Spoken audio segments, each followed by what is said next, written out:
Hello बच्चों, welcome to my YouTube channel. और आज हम करने वाले हैं कक्षा 9 की गणित की वर्कशीट नंबर 39 यानी कि 39, जो आपकी 2 अक्टूबर 2020 की वर्कशीट है। ठीक है, इसके अंदर बेटा आज हम पढ़ने वाले हैं सृष्टीय क्षेत्रफल व आयतन।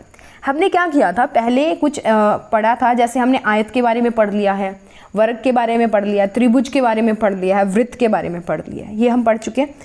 इन आकृतियों को बोला जाता है 2D आकृतियाँ, यानी कि द्विविमीय आकृतियाँ। ठीक है, अब इनके पास क्या होता है, इनकी सिर्फ लंबाई और चौड़ाई होती है। और अगर हम वृत्त की बात करते हैं तो उसके पास जो है वो उसका व्यास होता है या अर्धव्यास होता है या त्रिज्या होती है। ठीक है, अब उसके बाद में हमारे पास कुछ ऐसी ठोस आकृतियां होती हैं जिनके पास लंबाई, चौड़ाई और ऊंचाई और गहराई, लंबाई होती है, चौड़ाई होती है, ऊंचाई या गहराई में से एक होता है। तो जिनके पास 3 ऐसी चीजें होती हैं उनको बोला जाता है, जिनके 3 मापन होते हैं उनको बोलते हैं 3D या त्रिविमीय आकृतियां। ठीक है, जिनके पास 2 मापन होते हैं ना उनको बोलते हैं द्विविमीय। 2 का मतलब द्वि, ठीक है, यानी कि 2D।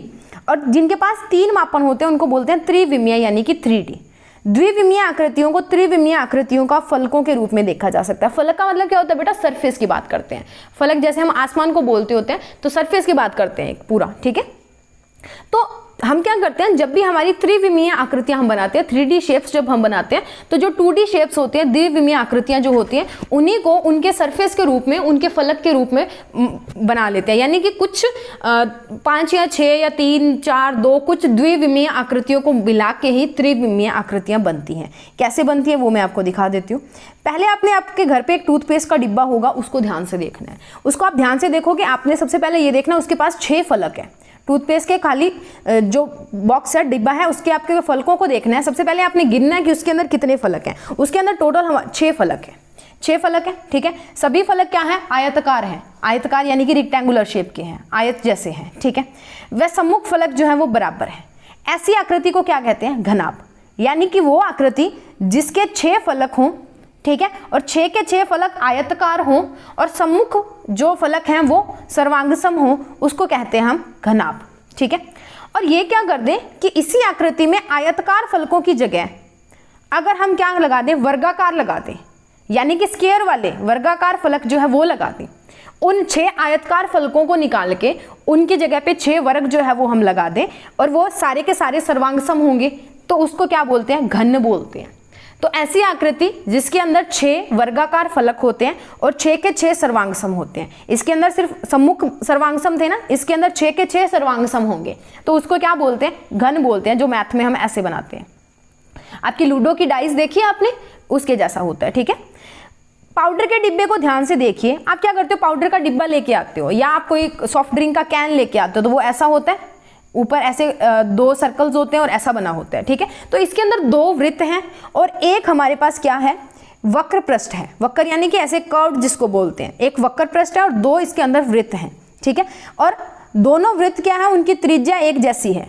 त्रिज्या एक जैसी होने का मतलब यह व्यास एक जैसा होने है, यानी कि दोनों जो सर्कल हैं वो सर्वांगसम है, दोनों वृत्त सर्वांगसम है।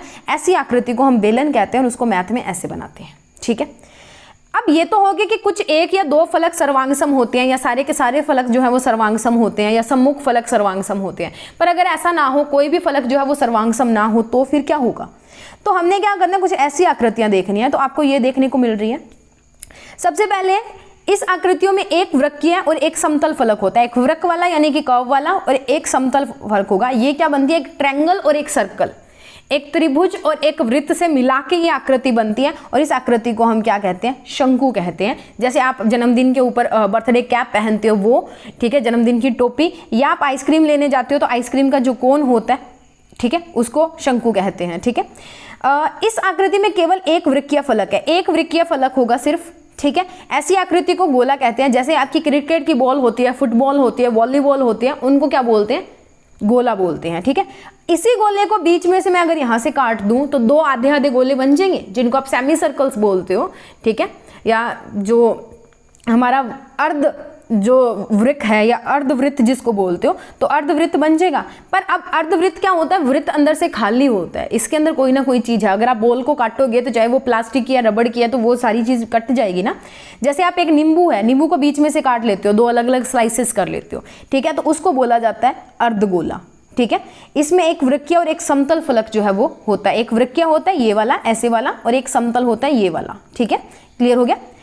किसी ठोस पृष्ठीय क्षेत्रफल उसके सभी फलकों के क्षेत्रफल का योग होता है। किसी ठोस का जो पृष्ठीय क्षेत्रफल जो होता है, हम क्या करते हैं, जितनी भी चीजें हमने निकाली है, जैसे हमने घनाभ की या घन की बात करते हैं, तो घन के अंदर क्या होते हैं, 6 फलक होते हैं। तो हर एक फलक का जो है आप क्षेत्रफल निकालो, 6 के 6 क्षेत्रफल निकालने के बाद उनको आपस में जोड़ दो, आपके पास उस आकृति का क्षेत्रफल आ जाएगा। और उसको लिखना कैसे में है, जो भी इकाई हमें दी होगी उसका हमने वर्ग करना है, यानी कि जो भी यूनिट हमें दी होगी, जो भी इकाई हमें दी होगी उसका वर्ग करना है। जैसे मान लो मीटर का वर्ग हो गया, सेंटीमीटर का वर्ग हो गया, ठीक है, ऐसे हम इनको लिखते हैं। वैसे ही त्रिविमीय जो हमारी आकृतियां होती है, उनकी घिरी हुई जगह उसका आयतन कहलाती है, ठीक है, आयतन कहलाते हैं। आयतन को दर्शाने के लिए हम घन इकाई लेते हैं। इकाई का घन करना मतलब उसका क्यूब करना, जैसे मीटर का क्यूब कर दिया, सेंटीमीटर का क्यूब कर दिया, मिलीमीटर का क्यूब कर दिया। इन चीज़ों का उपयोग हम जो है वो करते हैं। इस प्रकार हम कह सकते हैं कि किसी भी ठोस का आयतन मापने के लिए हम उसमें स्थित घन इकाइयों को गिनते हैं, यानी कि उसका आयतन निकालने के लिए हम उसके अंदर जो भी घन इकाइयाँ होंगी उनको गिन लेंगे, ठीक है। उसके बाद में बेटा उचित जो मिलान है वो आपने करना है। बहुत आसान वर्कशीट है, बहुत ही सिंपल सी वर्कशीट है। आज तो कुछ भी नहीं करना, सोते सोते कर लोगे आप ये वर्कशीट। तो देखिए, बीच में से आधा कटा हुआ नींबू, अभी बताया था बेटा मैंने, बीच में से आधा कटा हुआ नींबू क्या होता है, अर्धगोला, ठीक है, पता लग गया। जूते का डिब्बा, जूते का डिब्बा होता है बेटा घनाभ, ठीक है, जूते का डिब्बा होता है घनाभ। फुटबॉल क्या होती है बेटा, गोला, ठीक है। तो मैं 1 बाय 1 मिला देती हूँ। ये फुटबॉल क्या होती है, गोला। लूडो खेलने का पासा क्या होता है, घन होता है, ठीक है। ये 2 आपने मिला लिए, उसके बाद में बाकी 2 बता देती हूँ। ट्यूबलाइट क्या होती है बेटा, बेलन होती है। और आइसक्रीम का कोन होता है हमारे पास शंकु, ठीक है। अब मैं दोबारा बता देती हूँ। बीच में से आधा कटा हुआ नींबू हमारे पास अर्धगोला होता है, तो ई आएगा यहाँ पे, पहले का ई, ठीक है। दूसरा है जूते का डिब्बा, वो होता है घनाभ, तो दूसरे का सी। तीसरा फुटबॉल है, गोला होता है, तो तीसरे का डी। चौथा लूडो खेलने वाला पासा, वो घन होता है, तो चौथे का एफ। पांचवा है ट्यूबलाइट, ट्यूबलाइट होती है बेलन आकार की, तो पांचवें का बी। और 6वां है हमारे पास आइसक्रीम, तो आइसक्रीम का कोन होता है, और कोन को क्या बोलते हैं, शंकु बोलते हैं, तो आएगा ए। सो ये आप अपनी वर्कशीट्स के ऊपर मार्क कर लीजिए। यहाँ से आपकी वर्कशीट जो है वो ये कंप्लीट होती है। नेक्स्ट मिलते हैं नई वर्कशीट के साथ।